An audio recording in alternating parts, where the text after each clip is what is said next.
Hello everyone, welcome to Hari's Success Point. In the previous class, we discussed about laws of chemical combinations. Today, we are going to study about Dalton's atomic theory. The first scientific theory about atoms was given by John Dalton. In this theory, he explained some characteristic features of atom. Actually Dalton അദ്ദേഹത്തിൻ്റെ തിയറിയും പോസ്റ്റ്ലേറ്റ്സും കൺസെപ്റ്റ്സും ഒക്കെ കൊണ്ടുവരുന്നതിനും ഒരുപാട് centuries മുൻപ് തന്നെ atom എന്നൊരു concept raise ചെയ്തിട്ടുണ്ട്. പക്ഷേ John Dalton ആണ് ആറ്റത്തിൻ്റെ നേച്ചറിനെ പറ്റിയും അതിൻ്റെ ക്യാരക്ടറിസ്റ്റിക്സ് ഫീച്ചേഴ്സിനെ പറ്റിയും ക്ലിയർ ആയിട്ടുള്ള ഒരു ഐഡിയ കൊണ്ടുവന്നത്. So he is known as the father of atomic theory. In 1808, Dalton published a new system of chemical philosophy in which he proposed 5 postulates. നമുക്കിന്ന് ആ 5 postlatesനെ പറ്റി പഠിക്കാം. ഫസ്റ്റ് വൺ, നമുക്കറിയാം atoms are extremely small particles. അതുകൊണ്ട് തന്നെ അത് further നമുക്ക് divide ചെയ്യാൻ പറ്റില്ല. അപ്പോൾ ഇങ്ങനെ എക്സ്ട്രീംലി സ്മോളർ ആൻഡ് ഇൻഡിവിസിബിൾ ആയിട്ടുള്ള ആറ്റംസ് വെച്ചിട്ടാണ് മാറ്റർ ഉണ്ടാക്കിയിരിക്കുന്നത്.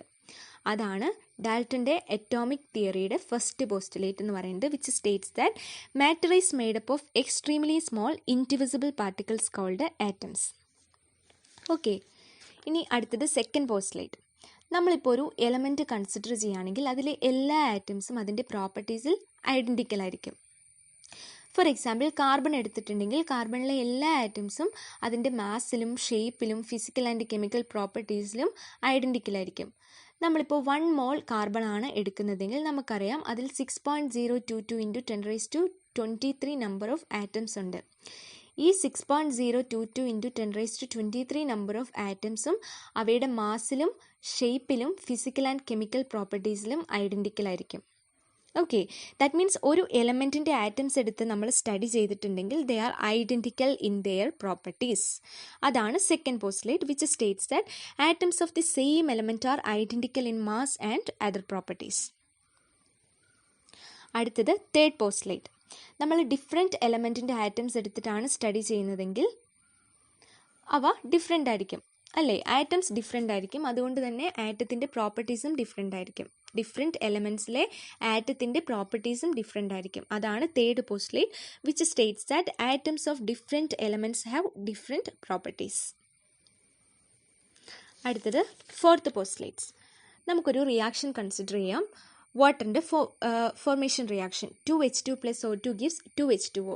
Here 2 moles of hydrogen combine with 1 mole of oxygen to form 2 moles of water. അതായത് ഇവിടെ ഹൈഡ്രജനും ഓക്സിജനും 2:1 2H2 and 1O2 2:1 എന്ന പ്രപ്പോർഷനിൽ കമ്പൈൻ ചെയ്ത് വാട്ടർ എന്ന കോമ്പൗണ്ട് ഫോം ചെയ്യുന്നു.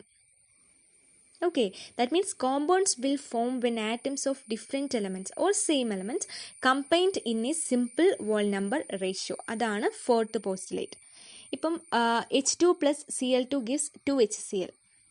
ഇവിടെയും ഹൈഡ്രജനും ക്ലോറിനും 1:1 എന്ന പ്രപ്പോർഷനിൽ കമ്പൈൻ ചെയ്ത് HCl എന്ന കോമ്പൗണ്ട് ഫോം ചെയ്യുന്നു. Okay, so the fourth postulate states that atoms of same or different elements combined in a simple whole number ratio to form compound atoms called molecules. Right. Then fifth postulate എന്ന് പറഞ്ഞാൽ actually law of conservation of mass തന്നെയാണ്. നമ്മൾ loss of chemical combinations പഠിച്ചു. അതിൽ first law ആയിട്ടുള്ള law of conservation of mass തന്നെയാണ് നമ്മുടെ ഡാൾട്ടൻ്റെ atomic തിയറിയുടെ ഫസ്റ്റ് പോസ്റ്റുലേറ്റ് എന്ന് പറയുന്നത്. അതായത് നമ്മളൊരു റിയാക്ഷൻ കൺസിഡർ ചെയ്ത് കഴിയുമ്പോൾ നമുക്ക് വാട്ടറിൻ്റെ ഫോർമേഷൻ റിയാക്ഷൻ തന്നെ എടുക്കാം. 2H2 plus O2 gives 2H2O. ഇവിടെ നമ്മൾ റിയാക്റ്റൻസിൻ്റെ സൈഡിൽ നോക്കിയാൽ ഹൈഡ്രജനും ഉണ്ട് ഓക്സിജനും ഉണ്ട്. പ്രോഡക്ട്സിൻ്റെ സൈഡിൽ നോക്കിയാൽ വാട്ടറാണ്, അതിലുമുണ്ട് ഹൈഡ്രജനും ഓക്സിജനും. ഓക്കെ, അതായത് ഈ കെമിക്കൽ റിയാക്ഷനിൽ ആറ്റംസ് ജസ്റ്റ് റീഓർഗനൈസ് ചെയ്ത് പ്രോഡക്റ്റ് ഫോം ചെയ്തിരിക്കുന്നു.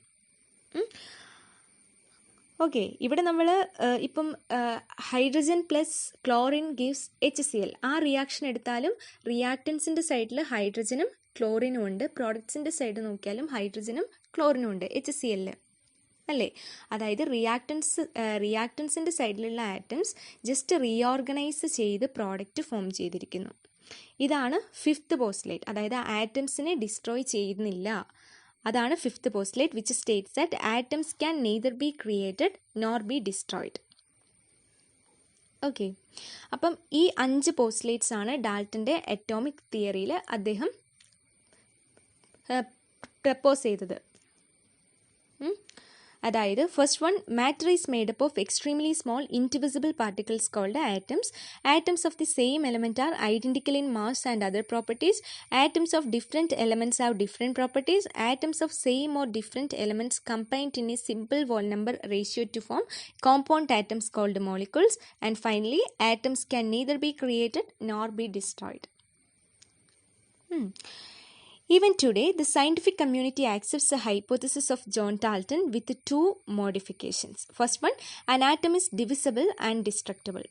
നമ്മൾ ഡാൾട്ടൻ്റെ അറ്റോമിക് തിയറി പറഞ്ഞപ്പോൾ ഫസ്റ്റ് പോസ്റ്റുലേറ്റ് പറഞ്ഞത് എന്തായിരുന്നു? Matter is made up of extremely small indivisible particles called atoms. അതായത് ആറ്റംസ് ഇൻഡിവിസിബിൾ ആണെന്ന് പറഞ്ഞു. പക്ഷേ മോഡിഫിക്കേഷൻ കൊണ്ടുവന്നിരിക്കുന്നു, an atom is divisible and destructible. അതുപോലെ തന്നെ സെക്കൻഡ് മോഡിഫിക്കേഷൻ എന്ന് പറയുന്നത് an atom of an element are not identical in mass. നമ്മൾ സെക്കൻഡ് പോസ്റ്റുലേറ്റ് എന്തെന്നായിരുന്നു പറഞ്ഞത്? Atoms of the same element are identical in mass and other properties എന്നായിരുന്നു പറഞ്ഞത്. പക്ഷേ ഇവിടെ പറയുന്നു, അതായത് മോഡിഫിക്കേഷൻ കൊണ്ടുവന്നിരിക്കുന്നു, all atoms of an element are not identical in mass. ഒരു എലമെൻറ്റിലെ എല്ലാ ആറ്റംസും അതിൻ്റെ മാസിൽ ഐഡൻറ്റിക്കൽ അല്ല. ഇങ്ങനെ 2 മോഡിഫിക്കേഷൻസ് കൂടി ഡാൾട്ടൻ്റെ അറ്റോമിക് തിയറിക്ക് ഉണ്ട്. Okay, so friends, I hope this video is useful to you to understand the basic concepts of Dalton's atomic theory. I request that if you are not a subscriber of this channel, please subscribe. I will bring more videos, that means more important topics for NEET exam. Thank you for watching, and if you need a class for any particular topic, please mention it in the comment box. Thank you.